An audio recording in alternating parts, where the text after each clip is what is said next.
Hello everybody, this is Laura, City Scrapper. Thank you so much for joining me on my channel. Today I have a layout that I made using the August My Creative Scrapbook Limited Edition kit. If you follow my channel, you may know that I have been trying to edit and voice over a number of videos. These are videos of layouts that I made using past kits. I just finished all of my July videos and now I'm moving on to my August videos. In the August kit, we received some gorgeous papers from 49 and Market from a collection called Curator's Meadow. We also received some Bow Bunny papers.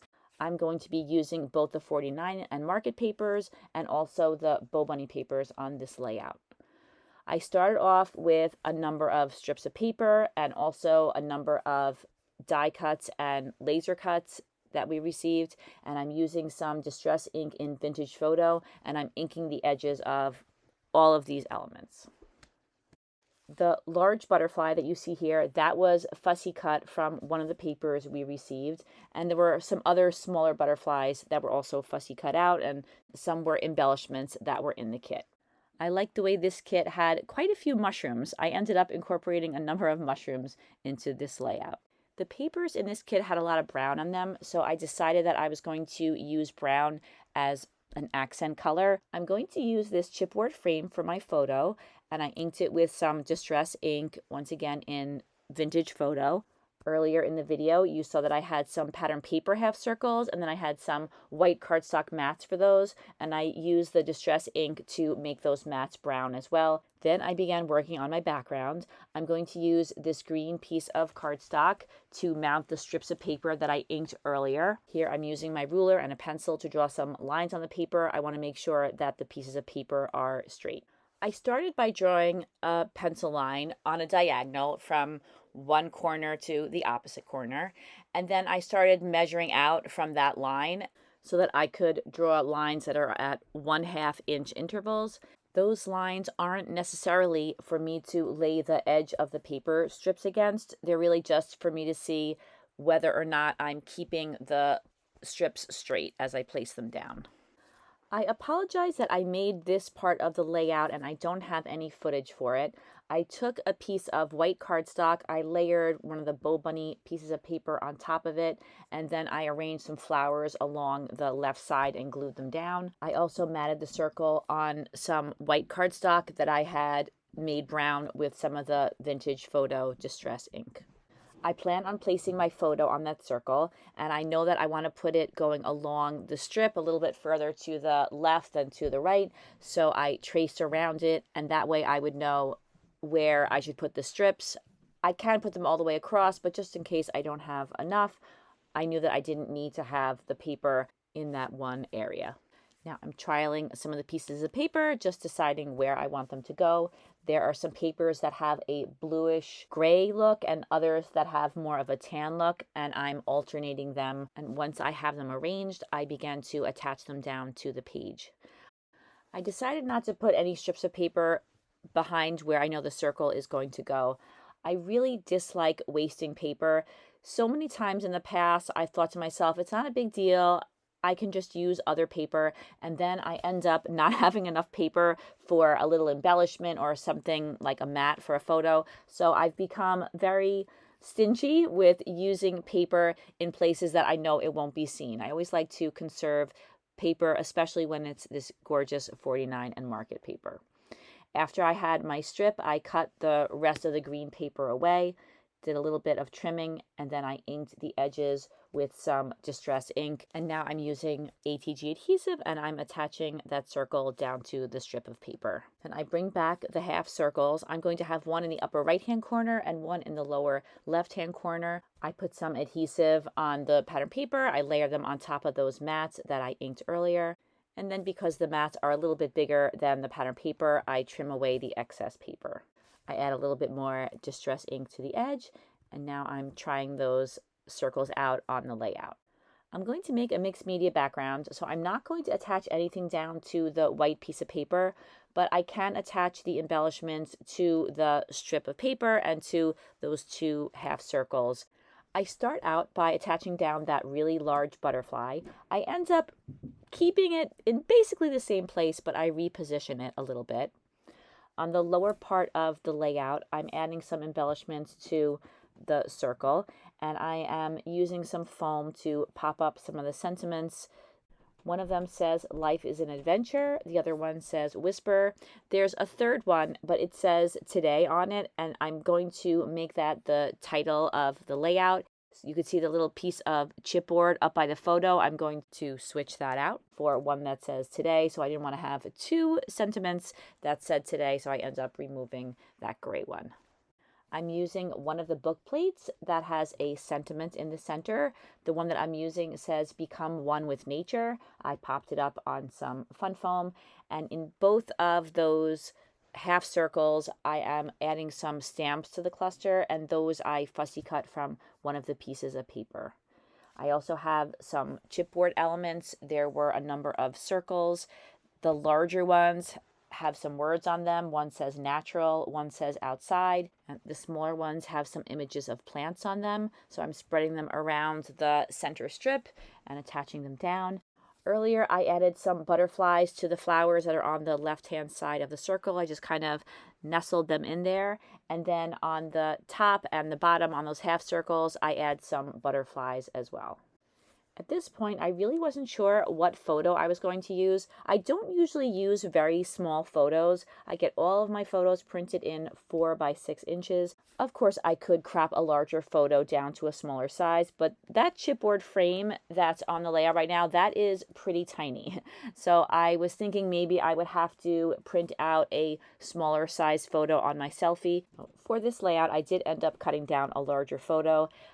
I didn't know what title would go with the photo though, so for now I just have the one that's there, BU, and then later on I switch it out for a chipboard piece that says today. Luckily, I have a lot of outdoor photos that I still have to scrap, so I knew I would find something. I added a few more embellishments to the layout. Right now I'm adding some mushrooms. I add them on both that center circle and the two half circles. I think they're great because they seem to fit in really well with the other embellishments that are in those clusters. I also added a tab to the layout, and I'm going to be stamping my date on that. So now I'm going to start working on a mixed media background. The paper that I'm using is a 12 by 12 inch piece of 120-pound smooth white cardstock, and I've coated it with some white gesso. I used a pencil and I drew some lines to show me where the center strip and those two circles are going to go. That way I know where to put the mixed media. I'm going to be using some sprays on the background. I decided to just use one color. I'm using blue. I chose that color because I saw that one of the butterflies was that beautiful color blue, so I thought that would look nice in the background. I used 3 different colors of Tattered Angels Glimmer Mists. I used blue raspberry, blue ribbon, and dragonfly wings. I trialed each of the colors in the center where I knew they wouldn't show. I like to do that just to make sure that I'm happy with the color before I spread it around the rest of the layout. You can see here that I am spreading the color just along the edge of each of the clusters that I'm putting on the page. I'm trying to be very careful not to let the color get too dark. I want the blue to be visible, but I don't want it to be too overpowering. I started putting down the lightest color of blue, and then I have another shade that's just a little bit darker, and then the darkest shade is kind of a bluish gray. And I really liked the addition of that bluish gray. I think it really added a lot of depth to the color on the background. I think it takes a little bit of time to build up the layers of color. You could see that the background is already getting a little bit darker. I like to include almost all of the footage of the mixed media process, including when I dry the layout. I have had people ask me about that, so I do tend to include a little bit of that just so that you can see the way that it's done from start to finish. But if this process gets too long, of course, please feel free to fast forward through this because I'm going to show you the majority of the process. Right now, I'm splattering a little bit of water on the background. Splattering water and then rolling paper towel. I just roll the whole roll of paper towel over the background. That lifts up a little bit of the color, and it creates what I think is an incredibly cool effect on the background. I do it pretty much every time that I make a mixed media background because I don't know any other way to create this kind of an effect, and I usually sprinkle the water over the background a couple of times. You can only get this type of effect with these sprays if you gesso your background. Some people don't like to put gesso in the background, and you can do a lot of things with a non-gessoed background that you can't do when the background does have the gesso on it. I've tried both, and my personal favorite is a gessoed piece of paper, but I would recommend to try it both ways to see what you like to do. Right now, I'm adding that grayish blue color I had spoken about earlier. I was a little worried that the background was going to get too dark, so I tried not to put too much of this color on the background. I dried the background, and then I just lifted up a little bit of the excess color with the paper towel. That way I thought it wouldn't get super dark. I wanted to add some splatters to the background, so I used the darkest color of blue and I added some splatters to the areas where I already had some color, and then I rolled the paper towel over the splatters so they wouldn't be super dark. Now I'm repeating that step where I sprinkle the water over the top and then roll paper towel over it to lift it up. I usually do repeat this several times on the background. I think that sprinkling the water and then lifting it up with a paper towel looks great on any color background. It does have more dramatic effects when the background color is dark. When I use it with yellows, it still adds something to the layout, but it's not as noticeable when you look at the layout. So now I'm happy with the background. I have added my clusters back on top. Once again, I add some Distress ink to the edges of the center strip. I already added some, but I wanted to make the edges a little bit darker because I wanted this element on the page to contrast with the sprays that are in the background. Before I attach the elements down to the background, however, I decided to splatter some water one more time and use the paper towel to lift it up. And because I did that several times before in this video, I decided to cut some of that footage out. Now I'm adding some white splatters to the background. This is watered down white acrylic paint that I always keep pre-mixed, and I have it close to my table so that I can add white splatters at any time. Just like the water droplets, I like to apply a lot of white acrylic paint to the background.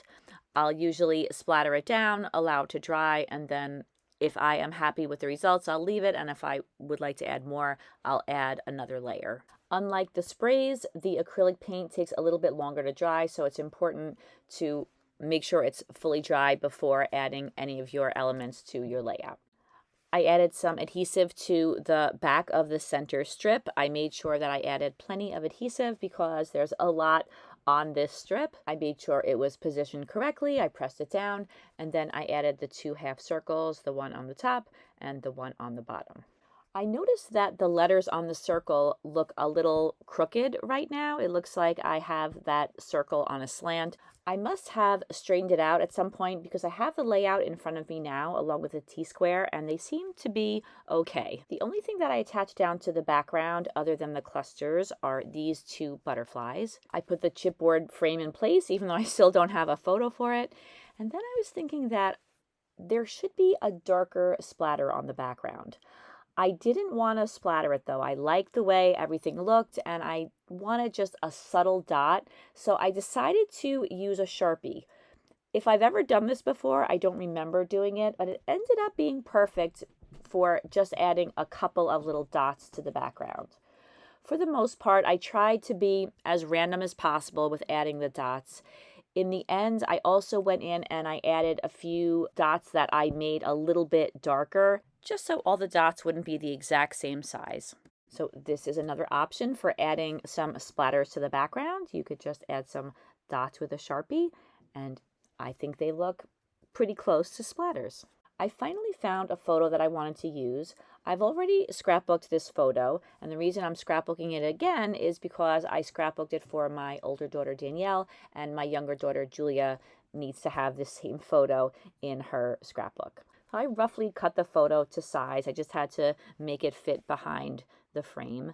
I added some adhesive to the back of the photo. I put it in place, and then I removed that BU title. I just thought that that was kind of silly on a photo of a chipmunk. This chipmunk used to come visit us before we got 3 dogs. And looking at this photo, I'm wondering who left treats for this chipmunk on our good kitchen plates.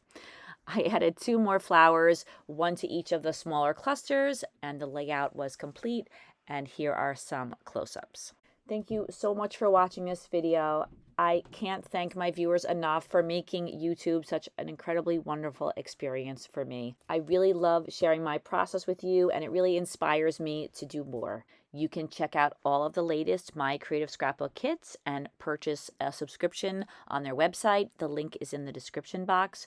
I would also recommend checking out their Instagram account. You could see lots of beautiful layouts for lots of inspiration. I hope you have a fantastic day, and I hope to see you soon. Take care, everybody. Bye-bye.